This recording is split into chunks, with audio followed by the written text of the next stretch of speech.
Phoenix multispeciality hospital and critical care centre, Shivajinagar, Nanded. जय भीम। मी Vijay Nilangekar Samyak news लाईव्हच्या या विशेष बातमीपत्रामध्ये आपलं स्वागत करतो। पाहूयात आजच्या सम्यक घडामोडी। आम्ही माननीय अमित देशमुख साहेब यांच्यासोबत आमची चर्चा झाली। आम्ही सर्व सभासद, महानगरपालिकेतले नगरसेवक आणि मी असं आम्ही सर्वजण गेलो होतो आणि त्यांच्याशी आम्ही प्रस्ताव ठेवला की महापौर पदाचं जे आहे कार्यकाळ, तर 1 वर्षाचा कार्यकाळ तुम्ही आम्हाला द्यावा, बाकीचे 4 वर्ष तुमच्याकडे ठेवावा आणि मग बाकीच्या समित्या असतील, मग उपमहापौर पद जे आहे तर ती 1 वर्ष आम्हाला देऊ, बाकीचे 4 वर्ष तुम्ही घ्यावं। म्हणजे निवडणुका लढत असताना आमचे 5 उमेदवार आम्ही उभे केले होते, त्याच्यापैकी 4 निवडून आले आणि जिथं लातूरमध्ये चर्चा होती की काँग्रेस सत्तेच्या बाहेर राहील, फायदा दोघांना पण झाला, परंतु काँग्रेस जिथं सत्तेच्या बाहेर होती ती वंचित बहुजन आघाडीमुळे सत्तेमध्ये आली। परंतु आता ज्यावेळेस वंचितला सत्तेमध्ये सहभाग द्यायचा आहे तर त्यावेळेस त्यांची मानसिकता फार तोकडी आहे। म्हणजे वाटाघाटी आमच्या त्यांच्यासोबतही चालू झाल्या। अमित भैया म्हणले की मी तुम्हाला आज आमच्या सभासदांसोबत चर्चा करून उद्या केला तुम्हाला सांगतो। आता ह्या गोष्टीला 15 दिवस झाले। त्याच्यानंतरही त्यांची जिल्हा परिषदेच्या वेळेस चर्चा झाली होती आमची, परंतु त्यावेळेस तरी मी समाधानकारक करतो, योग्य वेळी करतो असेच त्यांचे शब्द म्हणजे मोगम मोगम होते।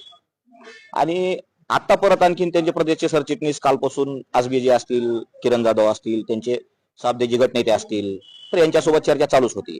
पण त्यांचं म्हणणं होतं की तुम्ही भैयावर विश्वास ठेवा, की तुम्हाला योग्य वेळी योग्य सत्तेमध्ये घेतील। परंतु मी त्यांना सांगितलं की आम्ही काँग्रेसचे कार्यकर्ते नाहीत, आमचा सुद्धा एक पक्ष आहे वंचित बहुजन आघाडी, तुम्ही आमच्यासोबत पक्षासारखी वागणूक द्या। म्हणजे कार्यकर्त्यांना प्रत्येक पक्ष सांगतो की बाबा आम्ही तुम्हाला योग्य वेळी योग्य सन्मान करू, हा पक्षाचा विषय झाला अंतर्गतचा। परंतु वंचित बहुजन आघाडी ही स्वतंत्र पक्ष आहे आणि तुम्ही आम्हाला काय देणार आहेत सत्तेमध्ये, तुम्हाला आम्हाला सहभाग, आपण सोबत निवडणूक लढवली आहे, तर त्याच्यामध्ये तुम्ही आम्हाला काय देणार ती स्पष्ट करा।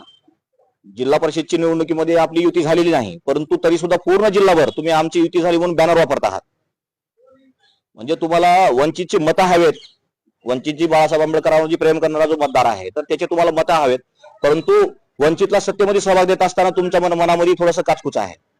आणि मग शेवटी असा प्रस्ताव आला की जी त्यांच्या शेड्यूल कास्टच्या सभासदाला जी काय त्यांनी पुन्हा 2.5 वर्षानंतर जी काय पद देणार आहे तर ती पद वंचितला देऊ। म्हणजे वंचित बहुजन आघाडी सर्व समाजाला सोबत घेऊन जाणारा पक्ष आहे। म्हणजे त्यांची देत असतानाची मानसिकता जी आहे तर ती फार तोकडी आहे। त्याच्यामुळं आम्हाला आमचे 4 जरी सभासद असले तर ती स्वाभिमानानं ती निवडणूक लढवतील आणि आमचे 4 जरी पडले तर आम्हाला ती, किंवा काँग्रेसच्या काय सभासदाला वाटलं की आपण सत्तेमध्ये वंचितमुळे आलो तर काँग्रेसचे सभासद आम्हाला मतदान करतील, म्हणजे जाणीव ठेवून, अशी अपेक्षा ठेवून आम्ही आज वंचित बहुजन आघाडीच्या वतीने महापौर पदासाठी निकेता रोहित सोमवंशी आणि उपमहापौर पदासाठी सचिन अर्जुन गायकवाड यांचा फॉर्म दाखल केलेला आहे।